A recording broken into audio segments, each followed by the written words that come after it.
Hola, muy buenas tardes. Yo soy Jorge Gómez Naredo y pues estamos aquí en un episodio más, en un programa más de periodismo subjetivo. Y pues aquí la intención es hablar de varios temas, de varias cuestiones que están sucediendo, de cómo los medios de comunicación han cubierto ciertas noticias, de lo que ha pasado, de lo que tenemos, de las perspectivas que podemos establecer, ¿no?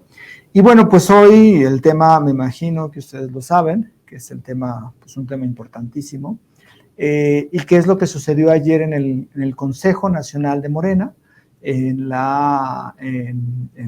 lo que se decidió, lo que hubo, porque pues en realidad es muy importante para todo lo que va a suceder ahora y todo lo que va a pasar a partir de lo que ayer aconteció.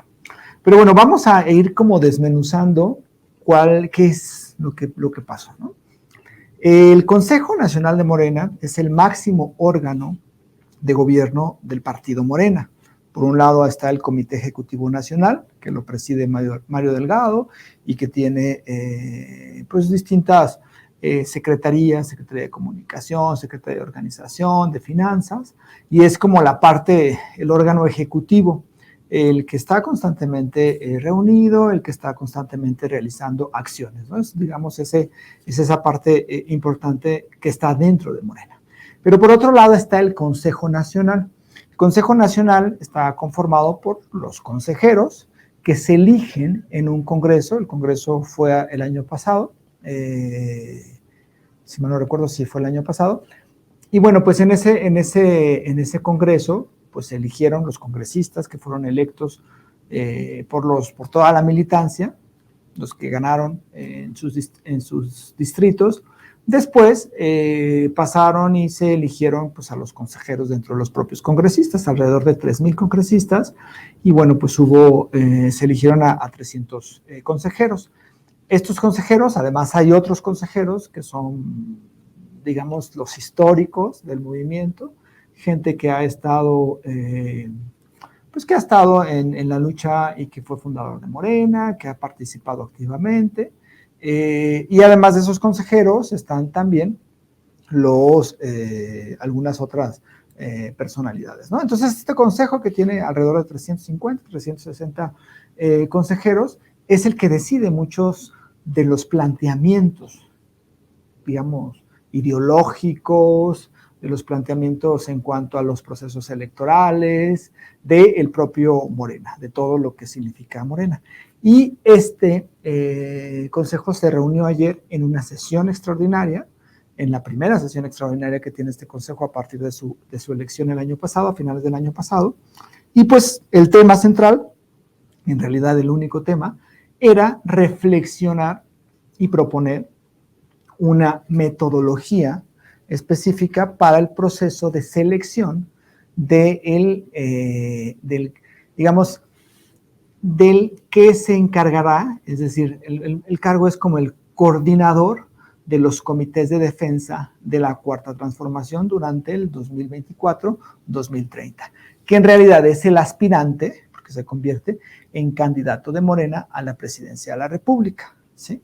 Entonces, digamos que la intención ayer en esta primera sesión extraordinaria del Consejo era elegir el proceso por el cual se seleccionará a esa persona. Y entonces, ustedes saben, digamos, es muy evidente que Morena, por muchas cosas, pero una de las cosas más importantes, por la presencia del presidente, por el gobierno que ha hecho Andrés Manuel López Obrador, por la forma en cómo se han ganado gubernaturas, tiene Morena pues amplias posibilidades de en 2024 ganar la presidencia de la República. En prácticamente todas las encuestas, cualquier aspirante a la candidatura de Morena pues gana la presidencia. Además de la presencia de Andrés Manuel López Obrador, de su impacto, de que la gente lo quiere mucho y que lo identifica con Morena, pues también está la podredumbre de la oposición.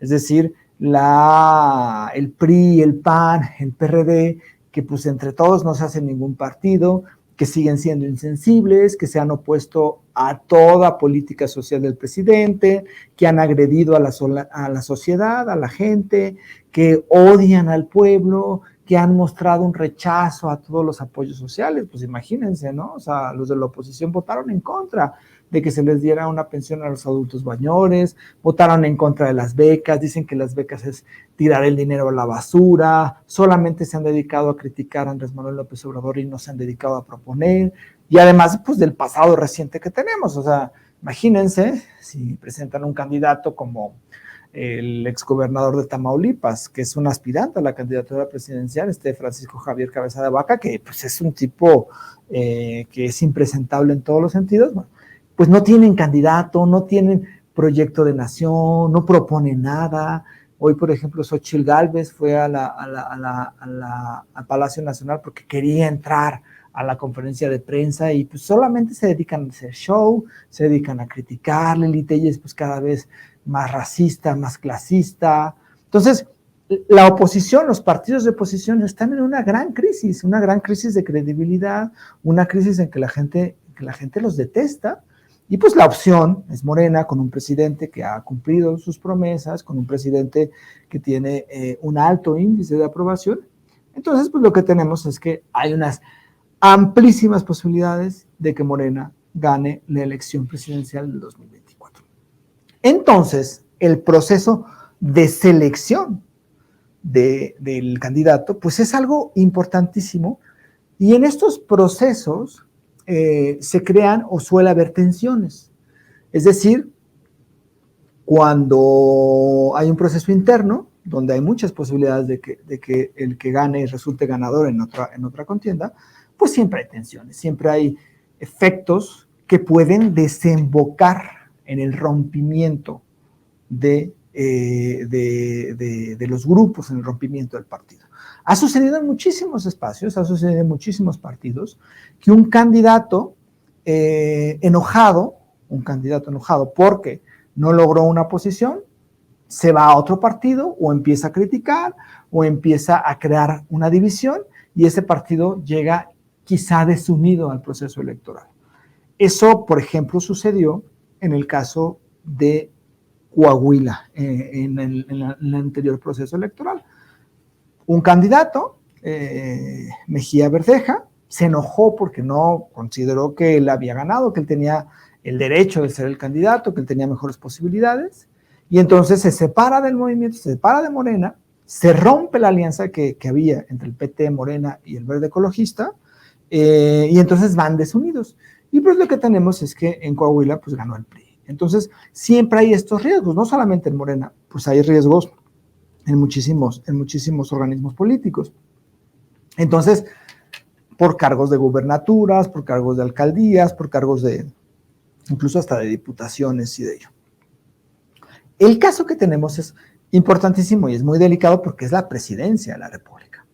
Y Morena, en el movimiento que encabeza Andrés Manuel, pues hay aspirantes que tienen muchas posibilidades, que son conocidos, que tienen simpatías de la población y que aspiran a la candidatura presidencial con legitimidad, porque además pues las aspiraciones personales pues también son legítimas.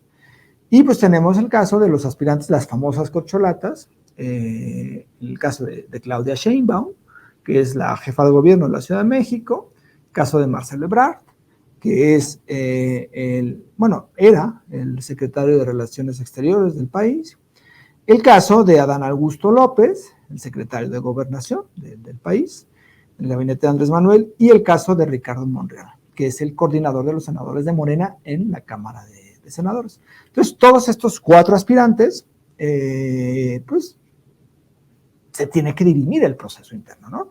Y antes de ayer había muchas tensiones en cuanto a que se pedía un piso parejo, en cuanto a que los seguidores de Marcelo Ebrard se enemistaban con los seguidores de Claudia Sheinbaum, y que los monrealistas, y que los ebradistas, y en fin, estas tensiones que suelen ser normales, pero que pueden desembocar en un rompimiento, lo cual pues sería,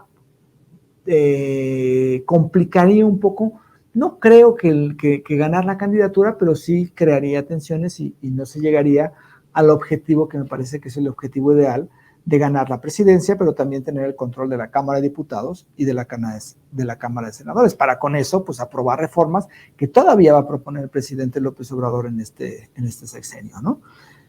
Entonces, esto era complicado, se estaban, creo, me parece, haciendo más tensiones, y bueno, pues el caso es que ayer en el Congreso, el Consejo de Morena es el encargado de establecer los mecanismos, ¿no?